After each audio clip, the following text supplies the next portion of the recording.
चरखी दादरी उपायुक्त पर जातिगत टिप्पणी और उनकी योग्यता पर सवाल करने वाले दुकानदार एवं इनेलो पार्टी के नेता अशोक स्वामी की मुश्किलें बढ़ती जा रही हैं, जहां कल चरखी दादरी व्यापार मंडल के द्वारा बुलाई गई सभा में चरखी दादरी उपायुक्त पर जातिगत टिप्पणी करने पर सभा में मौजूद सभी लोगों के विरोध का सामना उन्हें करना पड़ा था। तो वहीं आज चरखी दादरी के अनुसूचित जाति से संबंध रखने वाले विभिन्न सामाजिक संगठनों के द्वारा अशोक स्वामी के साथ साथ उनके आईएएस बेटे के खिलाफ भी मामला दर्ज कर सख्त सजा देने की मांग उठाई गई है। हालांकि यहां आपको बता दें कि चरखी दादरी प्रशासन के द्वारा अशोक स्वामी को जातिगत टिप्पणी करने पर मामला दर्ज कर गिरफ्तार कर लिया गया था और आज उन्हें कोर्ट में पेश कर न्यायिक हिरासत में भेज दिया गया है। चरखी दादरी में आज अनुसूचित जाति से संबंध रखने वाले विभिन्न सामाजिक संगठनों के सदस्यों के द्वारा बैठक कर पूरे मामले पर चर्चा की गई, जहां सभी के द्वारा इनेलो नेता अशोक स्वामी के द्वारा चरखी दादरी उपायुक्त पर की गई जातिगत टिप्पणी की निंदा की गई और सभी के द्वारा मिलकर अशोक स्वामी के खिलाफ कड़ी कार्यवाही करते हुए सख्त सजा देने की प्रशासन से मांग की गई। साथ ही इनेलो नेता अशोक स्वामी की दुकान का बहिष्कार करने का निर्णय भी लिया गया। विभिन्न सामाजिक संगठनों के सदस्यों का कहना था कि अशोक स्वामी जिस भी पार्टी से संबंध रखेंगे वे उस पार्टी का भी बहिष्कार करेंगे। उनके द्वारा इनेलो पार्टी के नेताओं से अशोक स्वामी को पार्टी से बाहर करने की मांग भी की गई। बैठक में पहुंचे लोगों का कहना था कि इस मामले में अशोक स्वामी के लड़के पर भी कार्यवाही की जानी चाहिए, क्योंकि अशोक स्वामी के द्वारा अपने भाषण के दौरान अपने बेटे का हवाला देते हुए ही चरखी दादरी उपायुक्त पर जातिगत टिप्पणी करते हुए उनकी काबिलियत पर सवाल खड़े किए गए थे। अशोक स्वामी स्वीट्स के मालिक ने कल जो व्यापार मंडल का जो दादरी बंद था उसके प्रावधान में एक मीटिंग बुलाई गई थी, धरने पर बैठे गए थे। वहाँ पर अशोक स्वामी ने गलत शब्दों का इस्तेमाल किया।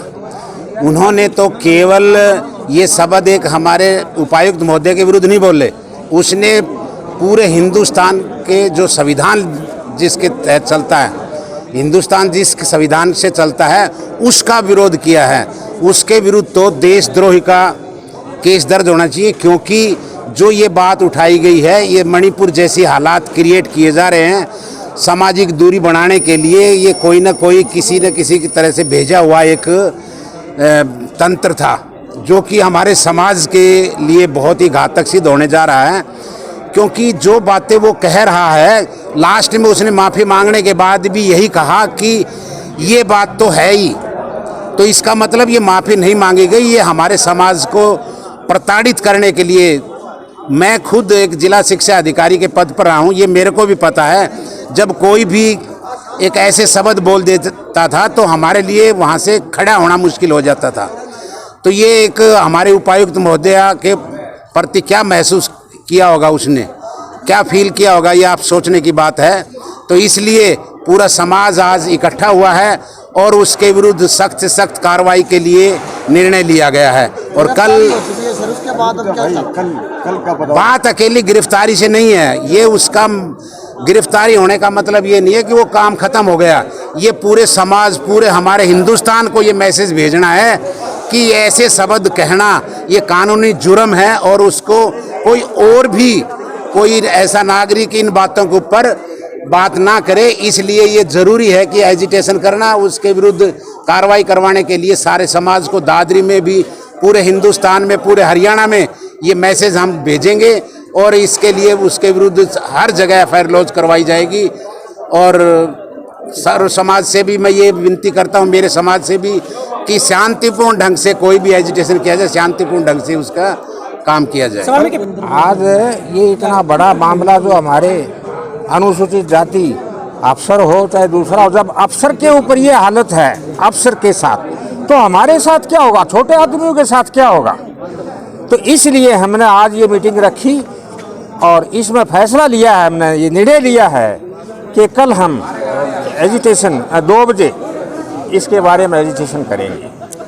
स्वामी के बेटे के खिलाफ भी कार्रवाई करने की मांग की। हाँ, उसको खिलाफ भी, उसके खिलाफ भी करेंगे। उस पे कार्रवाई करने का क्या माध्यम है, क्यों कर रहे हैं? वो बाप कहाँ से लाया ये बात, आईएएस का बाप बेटा वो कहाँ से लाया? उसकी बताई हुई है अपने पिता को कि ये ऐसे ऐसे है, ऐसी में है, हरिजन है, तो उसकी बताई हुई है ये बात जी। अच्छा, कुछ और निर्णय भी लिए गए, उसकी दुकान से सामान है खरीदना, किसी पार्टी में है तो पार्टी का सामान, ये भी हम पूरा काम करेंगे। उसको दुकान का बहिष्कार भी करेंगे हम यहाँ। राजनीतिक पार्टी का भी जिससे वो जुड़ा है, हाँ, उसका भी, और उस पार्टी को भी बताएंगे गांव में नहीं घुसने देंगे उसके पार्टी के लोगों का, अगर वो पार्टी से भी उसको नहीं निकालेंगे तो। जी रविंद्र गुप्ता जी भी और गर्ग साहब जी है और सर्व समाज यहाँ बैठ करके हमारा दलित समाज फैसला लेगा और कल प्रदर्शन होगा और इसके लिए कन्फर्म यहाँ कर रहे हैं कि एक कमेटी बनाई जाएगी उसके लिए। और हाँ, और उसके बेटे जो IAS हैं सौरभ स्वामी, उसके खिलाफ है ना FIR जरूर करवाई जाएगी। और स्वामी जी की जो अशोक स्वामी, उसकी गिरफ्तारी हो चुकी है, उसके बाद उसकी जमानत भी कैंसिल हो चुकी है। उसके बेटे के खिलाफ FIR क्यों करवाई जाएगी? उसने उसके बेटे का नाम लिया है, वहाँ पूरे समाज के अंदर है कि मेरे बेटे ने ऐसा बताया मेरे को। उसने कहा कि मेरे बेटे ने ऐसा बताया मेरे को। स्वामी जी को तो ज्ञान नहीं है ना भाई कि किसने क्या बताया। उसके बेटे ने उसको बताया कि भी इसकी प्रीति मैडम है जो ये हरिजन है, इसकी इतने रंग का है। उन्होंने बताया भाई पापा इसकी इतने रंग। उसके बेटे भी तो वो गुनाहगार, उसने उसको ऐसा ज्ञान क्यों दिया स्वामी जी को, पहले बताओ। उसका बेटा भी इसमें शामिल हो FIR। हाँ, और हमें ये निर्णय लिया गया है पूरे समाज ने, दलित समाज ने, कि उसकी दुकान से कोई हमारा समाज का आदमी किसी प्रकार को कोई सामान नहीं लेगा। हम उसका बहिष्कार करेंगे सामान लेने का है। और किसी राजनीतिक दल में जो जाएगा हम उस दल का भी वो वहाँ उसका बहिष्कार करेंगे सभी।